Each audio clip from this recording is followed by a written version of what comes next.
Hello ಎಲ್ರಿಗೂ ನಮಸ್ಕಾರ. ಇವತ್ತಿನ ವಿಡಿಯೋದಲ್ಲಿ ಕೂರ್ಗ್ನ ವೈಲ್ಡ್ ಮ್ಯಾಂಗೋ ಕರಿ, ಕಾಡು ಮಾವಿನಕಾಯಿ ಸಾಂಬಾರು ಅಥವಾ ಗ್ರೇವಿ ಕರಿ ಅಂತ ಏನು ಕರಿಬೋದು, ಅದು ಹೇಗೆ ಮಾಡೋದು ಅಂತ ನೋಡೋಣ. ಫಸ್ಟ್ ಇದಕ್ಕೆ ಬೇಕಾಗಿರೋದು ಒಂದು ಬ್ಲ್ಯಾಕ್ ಮಸಾಲ. ಅದಕ್ಕೆ 1 ಕಪ್ಪಷ್ಟು ಧನಿಯಾ ತೊಗೊಂಡಿದ್ದೀನಿ, 1/4 ಕಪ್ಪಷ್ಟು ಸಾಸಿವೆ, 1/4 ಕಪ್ಪು ಜೀರಿಗೆ, 1/4 ಕಪ್ಪು ಮೆಣಸು, 1 ಅಥವಾ 2 ಟೇಬಲ್ ಸ್ಪೂನಷ್ಟು ಮೆಂತ್ಯ, ಒಂದು ದೊಡ್ಡದು ಚಕ್ಕೆ ತೊಗೊಂಡಿದ್ದೀನಿ, 1 ಏಲಕ್ಕಿ, 10 ಲವಂಗ ತೊಗೊಂಡಿದ್ದೀನಿ, ಮತ್ತು ಇದಕ್ಕೆ ಕರ್ಬೇವಿನ ಸೊಪ್ಪು ಸಹ ಬೇಕಾಗುತ್ತೆ. ಸೊ ಇದನ್ನೆಲ್ಲ ನಾವು ಚೆನ್ನಾಗಿ ಡ್ರೈ ರೋಸ್ಟ್ ಮಾಡಬೇಕು.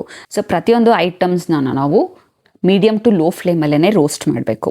ಸೊ ಯಾಕಂದರೆ ಹೈ ಫ್ಲೇಮಲ್ಲಿ ಮಾಡಿದ್ರೆ ಬೇಗ ಕಪ್ಪಾಗುತ್ತೆ ಮತ್ತು ಕಹಿ ಬರುತ್ತೆ ಅದು. ಸೊ ಮೀಡಿಯಮ್ ಟು ಲೋ ಫ್ಲೇಮಲ್ಲೇ ಇಟ್ಕೊಂಡು ಪ್ರತಿಯೊಂದು ಐಟಮ್ಸ್ನ ರೋಸ್ಟ್ ಮಾಡಿ. ಫಸ್ಟು ನಾನಿಲ್ಲಿ ಧನಿಯಾನ ಹಾಕ್ಕೊಂಡು ರೋಸ್ಟ್ ಮಾಡ್ತಾಯಿದ್ದೀನಿ. ಸೊ ಇದು ಆಲ್ಮೋಸ್ಟ್ ಒಂದು ಡಾರ್ಕ್ ಬ್ರೌನ್ ಟು ಬ್ಲ್ಯಾಕ್ ಆ ಕಲರ್ ಬರಬೇಕು, ಅಲ್ಲಿವರೆಗೂ ಲೋ ಫ್ಲೇಮಲ್ಲೇ ಫ್ರೈ ಮಾಡಿ. ಸೊ ಯಾಕಂದರೆ ಧನಿಯಾನ ಇದರ ಮೇನ್ ಇಂಗ್ರೀಡಿಯೆಂಟ್ಸ್. ಸೊ ಈ ಬ್ಲ್ಯಾಕ್ ಮಸಾಲ ಏನಿದೆ ಕೂರ್ಗ್ ಕಡೆ ನಾನ್ ವೆಜ್ ಯೂಸ್ ಮಾಡ್ತಾರೆ, ಕರಿಗೆಲ್ಲ, ಫ್ರೈಗೆ, ಚಿಕನ್ ಮತ್ತು ಪೋರ್ಕಿಗೆಲ್ಲ ಯೂಸ್ ಮಾಡ್ತಾರೆ. ಸೊ ನೀವು ಟ್ರೈ ಮಾಡಬಹುದು. ಸೊ ಧನಿಯಾ ಈ ಥರ ಚೆನ್ನಾಗಿ ಫ್ರೈ ಆಗಿರಬೇಕು. ಫ್ರೈ ಆಗಿದ ತಕ್ಷಣ ನಾನು ಒಂದು ಪ್ಲೇಟಿಗೆ ಟ್ರಾನ್ಸ್ಫರ್ ಮಾಡ್ಕೊತಾ ಇದ್ದೀನಿ. ನೋಡಿ, ಆ್ಯಕ್ಚುಲಾಗಿ ಧನಿಯಾ ಈ ಕಲರ್ ಫ್ರೈ ಆಗಿರಬೇಕು, ನಾವು ಮೀಡಿಯಮ್ ಟು ಲೋ ಅಲ್ಲಿ ಫ್ರೈ ಮಾಡಿದ್ರೆ. ನೆಕ್ಸ್ಟು ಪೆಪ್ಪರ್ನ ಹಾಕ್ಕೊಂಡು ಸೇಮ್ ಎಲ್ಲ ಇದೊಂದು ಸ್ವಲ್ಪ ಡಾರ್ಕ್ ಒಂಥರ ಗ್ರೇ ಕಲರ್ ಬರುತ್ತೆ ಚೆನ್ನಾಗಿ ರೋಸ್ಟ್ ಆದಾಗ.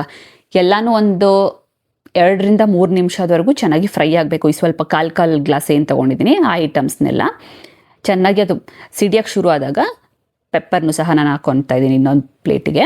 ನೆಕ್ಸ್ಟ್ ಜೀರಿಗೆನೂ ಚೆನ್ನಾಗಿ ಡ್ರೈ ರೋಸ್ಟ್ ಮಾಡ್ಕೊಬೇಕು. ಯಾವುದಕ್ಕೂ ಎಣ್ಣೆನ ಬಳಸಲ್ಲ ಇಲ್ಲಿ.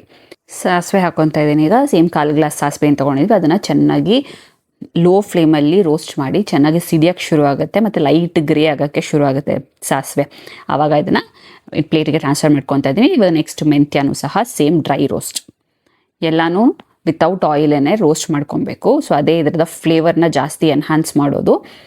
ಆಗಿದ ತಕ್ಷಣ ನೆಕ್ಸ್ಟು ಎಲ್ಲ ಖಡ ಮಸಾಲೆಗಳು ಏನಿದೆ, ಸೊ ನಾವು ಏಲಕ್ಕಿ ಮತ್ತು ಲವಂಗ ಏನು ತೊಗೊಂಡಿದ್ದೀನಿ ಅದನ್ನು ಸಹ 1 ನಿಮಿಷದವರೆಗೂ ಸ್ವಲ್ಪ ಫ್ರೈ ಮಾಡ್ಕೊಬೇಕು. ಅದಾದಮೇಲೆ ಚಕ್ಕೆನ ಹಾಕ್ಕೊಂಡು, ಚಕ್ಕೆನ ಸ್ವಲ್ಪ ದೊಡ್ಡದು ತೊಗೊಂಡಿರೋದ್ರಿಂದ ಒಂದು 3-4 ಪೀಸ್ ಮಾಡಿ ಅದನ್ನು ರೋಸ್ಟ್ ಮಾಡ್ಕೊಳ್ಳಿ. ಸೊ ಇದಾದಮೇಲೆ ಇನ್ನೊಂದು ಮೇನ್ ಇಂಗ್ರೀಡಿಯೆಂಟ್ ಯಾವುದು ಅಂತ ಅಂದರೆ ಕರ್ಬೇವಿನ ಸೊಪ್ಪು. ಇಲ್ಲಿ 1 ಗ್ಲಾಸಷ್ಟು ಕರ್ಬೇವಿನ ಸೊಪ್ಪು ತೊಗೊಂಡಿದ್ದೀನಿ.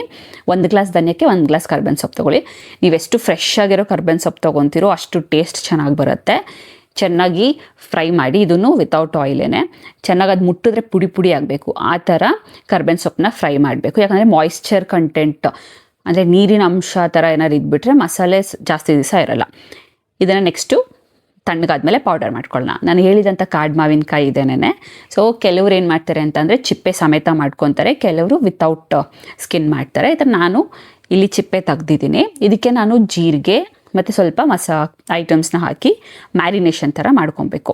ಸೊ ಫಸ್ಟ್ ನಾನಿಲ್ಲಿ ಜೀರಿಗೆ ಮತ್ತು ಮೆಣಸನ್ನ 1 ಟೇಬಲ್ ಸ್ಪೂನಷ್ಟು ಪುಡಿ ಮಾಡ್ಕೊಂಡು ಹಾಕ್ಕೊತಾ ಇದ್ದೀನಿ.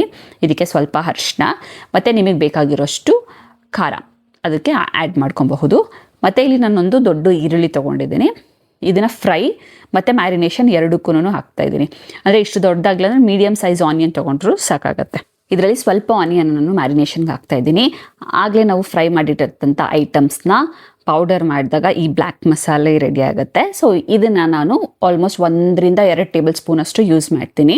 ನಿಮಗೆ ಇದರ ಫ್ಲೇವರ್ ಇಷ್ಟ ಆಯಿತು ಅಂತಂದರೆ ಇನ್ನು ಅಡಿಷ್ನಲ್ ಆಗಿ ಸಹ ನೀವು ಹಾಕೋಬಹುದು. ಸೊ ಇದೇ ಮ್ಯಾರಿನೇಷನ್ಗೆ ಸ್ವಲ್ಪ ಹಸಿ ಕರ್ಬೇವಿನ ಸೊಪ್ಪನ್ನ ಸಹ ಹಾಕ್ಕೊತಾ ಇದ್ದೀನಿ. ನಿಮಗೆ ಎಷ್ಟು ಬೇಕೋ ಅಷ್ಟು, ಯಾಕಂದರೆ ಕೆಲವರಿಗೆ ಕರ್ಬೇವಿನ ಸೊಪ್ಪು ಇಷ್ಟ ಆಗುತ್ತೆ ಅಂದರೆ ಜಾಸ್ತಿ ಹಾಕ್ಕೊಬೋದು. ಇದನ್ನೆಲ್ಲ ಆ್ಯಡ್ ಮಾಡಿ ಮತ್ತು ಸ್ವಲ್ಪ ಸಾಲ್ಟ್ ಹಾಕ್ಕೊಬೇಕು. ನಿಮಗೆ ಟೇಸ್ಟ್ಗೆ ಹೆಂಗೆ ಬೇಕಾಗುತ್ತೆ ಅಷ್ಟು ಸಾಲ್ಟ್ ಹಾಕಿ ಚೆನ್ನಾಗಿ ಮಿಕ್ಸ್ ಮಾಡಿ 10 ಮಿನಿಟ್ಸ್ ಅದನ್ನು ರೆಸ್ಟ್ ಮಾಡೋಕ್ಕೆ ಬಿಡಬೇಕು. ಸೊ ಸೂಪರಾಗಿರುವಂತಹ ಒಂದು ಕರಿ ಬೇಸ್ ರೆಡಿಯಾಗಿದೆ ಇಲ್ಲಿ. ಸೊ ಕೆಲವೊಂದು ಸರಿ ಕಾಡು ಮಾವಿನಕಾಯಿ ಹುಳಿ ಬರುತ್ತೆ, ಅದನ್ನು ನೋಡಿಕೊಂಡು ನೀವು ಮಾಡ್ಕೊಬೇಕು. ಇದರ ನೆಕ್ಸ್ಟ್ ಮೇನ್ ಇಂಗ್ರೀಡಿಯೆಂಟ್ ಅಂತ ಅಂದರೆ ಬೆಲ್ಲ. ಯೂಶ್ವಲ್ ಆಗಿ ಇದಕ್ಕೆ ಕಪ್ಪು ಬೆಲ್ಲ ಯೂಸ್ ಮಾಡ್ತಾರೆ. ಸೊ ನನ್ನ ಹತ್ರ ಇಲ್ಲದೇ ಇರೋ ಕಾರಣ ನಮ್ಗೆ ಸಿಗುವಂತಹ ಬೆಲ್ಲನೇ ಹಾಕ್ಕೊಂಡು ಬಿಸಿ ನೀರು ಹಾಕಿ ನಾನು ನೆನೆಸಿಡ್ತಾ ಇದ್ದೀನಿ. ಸೊ ಡೈರೆಕ್ಟಾಗಿ ನಾವು ಪಾಕ ತೊಗೊಂಡ್ರೆ ಏನಾಗುತ್ತೆ, ಇದರಲ್ಲಿ ಕಲ್ಗಂಶ ಎಲ್ಲ ಇರುತ್ತಲ್ಲ ಅದೆಲ್ಲ ಬರುತ್ತೆ ಅನ್ನೋದು ರೀಸನಿಗೋಸ್ಕರ ನೆನೆಸಿಟ್ಟಿರೋದು. ನೆಕ್ಸ್ಟ್ ಇನ್ನೊಂದು ಬಾಣಲಿಯಲ್ಲಿ ಎಣ್ಣೆ ತೊಗೊಂಡು ಸಾಸಿವೆ ಮತ್ತು ಆನಿಯನ್, ನಿಮ್ಗೆ ಎಷ್ಟು ಬೇಕಾಗುತ್ತೋ ಅಷ್ಟು ಆನಿಯನ್ನ ನೀವು ಚೆನ್ನಾಗಿ ಹಾಕ್ಕೊಂಡು ಫ್ರೈ ಮಾಡಬೇಕು. ಒಗ್ಗರಣೆಗೆ ಕರ್ಬೇವಿನ ಸೊಪ್ಪು ಹಾಕ್ಕೊತಾ ಇದ್ದೀನಿ. ಕರ್ಬೇವಿನ ಸೊಪ್ಪು ಹಾಕಾದ್ಮೇಲೆ ನಾವು ಮ್ಯಾರಿನೇಟ್ ಮಾಡಿರುವಂತಹ ಮಾವಿನ ಹಣ್ಣು ಏನಿದೆ ಅದನ್ನು ಹಾಕಿ ಒಂದು 2-3 ನಿಮಿಷ ಚೆನ್ನಾಗಿ ಫ್ರೈ ಮಾಡಬೇಕು. ಸೊ ಈ ಬೌಲಲ್ಲಿ ಏನು ನಮಗೆ ಹಾಗೆ ಮಸಾಲೆಗಳು ಉಳಿದಿರುತ್ತೆ ಅದು ವೇಸ್ಟ್ ಆಗೋದು ಬೇಡ. ಅದಕ್ಕೆ ಸ್ವಲ್ಪ ನೀರು ಹಾಕ್ಕೊಂಡು ನಾವು ಮತ್ತೆ ಇದನ್ನು ಬಾಣಲಿಗೆ ಹಾಕ್ಕೊತಾ ಇದ್ದೀನಿ. ಸೊ ಯಾಕಂದರೆ ಎಲ್ಲ ಮಸಾಲೆ ಫ್ಲೇವರ್ಸ್ ಅದರಲ್ಲೇ ಇರುತ್ತಲ್ಲ, ಸೊ ಚೆನ್ನಾಗಿ ಹಾಕಿ ಇದು ತಿಕ್ಕ ಕನ್ಸಿಸ್ಟೆನ್ಸಿ ಅಂದರೆ ನೀವು ಜಾಸ್ತಿ ವಾಟರ್ ಹಾಕೋಬಾರ್ದು ಇದಕ್ಕೆ. ಸೊ ಲಿಮಿಟೆಡ್ ಆಗೇನೆ ಹಾಕೋಬೇಕು. ಚೆನ್ನಾಗಿ ಕುದಿಯೋಕ್ಕೆ ಬಿಡಬೇಕು. ಈ ಕನ್ಸಿಸ್ಟೆನ್ಸಿಯಲ್ಲಿ ಸಾಲ್ಟ್ ಅದೆಲ್ಲ ಏನು ಬೇಕೋ ಅದು ನೀವು ಚೆಕ್ ಮಾಡ್ಕೋಬಹುದು. ಅದಾದಮೇಲೆ ಒಂದು 10 ಮಿನಿಟ್ಸ್ ನೀವು ಮುಚ್ಚಿಟ್ರೆ ಚೆನ್ನಾಗೆ ರೋಲಿಂಗ್ ಬಾಯ್ಲ್ ಬರುತ್ತೆ. ಸೊ ಅಲ್ಲಿವರೆಗೂ ಚೆನ್ನಾಗಿದು ಬಾಯ್ಲ್ ಆಗಬೇಕು. ಸೊ ಈ ಮಾವಿನ ಹಣ್ಣು ಫ್ಲೇವರ್ ಎಲ್ಲನೂ ಆ ನೀರಿಗೆ ಬಿಟ್ಕೊಳ್ಬೇಕು, ಚೆನ್ನಾಗಿ ಮಸಾಲೆ ಹಿಡಿಬೇಕು. ಸೊ ಅಲ್ಲಿವರೆಗೂ ಚೆನ್ನಾಗಿ ಫ್ರೈ ಮಾಡ್ಕೊಳ್ಳಿ. ಸೊ ನಾನು ನೆನೆಸಿಟ್ಟಿರುವಂತಹ ಬೆಲ್ಲ ಕಂಪ್ಲೀಟಾಗಿ ಕರಗಿದೆ. ಇದನ್ನು ಒಂದು ಸ್ಟ್ರೈನರಲ್ಲಿ ನಾವು ಶೋಧಿಸ್ಕೊಳ್ಬೇಕು. ಈ ಕಲ್ಲು ಐಟಮ್ಸ್ ಏನೇನಿರುತ್ತೋ ಅದೆಲ್ಲನೂ ಹೋಗಿ ಬರೀ ಪ್ಯೂರ್ ಆಗಿರುವಂತಹ ಬೆಲ್ಲದ ನೀರು ಸಿಗಬೇಕು.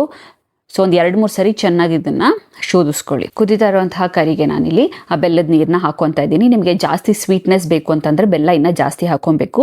ಪ್ರಿಫರೆಬ್ಲಿ ಕಪ್ಪು ಬೆಲ್ಲ ಹಾಕೋದ್ರಿಂದ ಇದು ಒರಿಜಿನಲ್ ಫ್ಲೇವರ್ ಬರುತ್ತೆ. ಸೊ ನೀವು ಜಾಸ್ತಿ ಹಾಕ್ಕೊಂಡ್ರೆ ಚೆನ್ನಾಗಿ ಕುದಿಯೋಕ್ಕೆ ಬಿಡಬೇಕು. ಇದು ಕುದ್ದಿ ಪಾಕ ಥರ ಆಗಬೇಕು. ಅಲ್ಲಿವರೆಗೂ ಇದನ್ನು ಚೆನ್ನಾಗಿ ಬಾಯ್ಲ್ ಮಾಡ್ಕೊಬೇಕು. ನಿಮಗೆ ಸಾಲ್ಟ್ ಎಷ್ಟು ಬೇಕೋ ಅದು ಅಡ್ಜಸ್ಟ್ ಮಾಡಿಕೊಂಡು ಚೆನ್ನಾಗಿ ಬಾಯ್ಲ್ ಆಗೋಕ್ಕೆ ಬಿಟ್ಟರೆ ಸೂಪರ್ ಆಗಿರುವಂತಹ ಕಾಡು ಮಾವಿನಕಾಯಿ ಗ್ರೇವಿ ರೆಡಿ.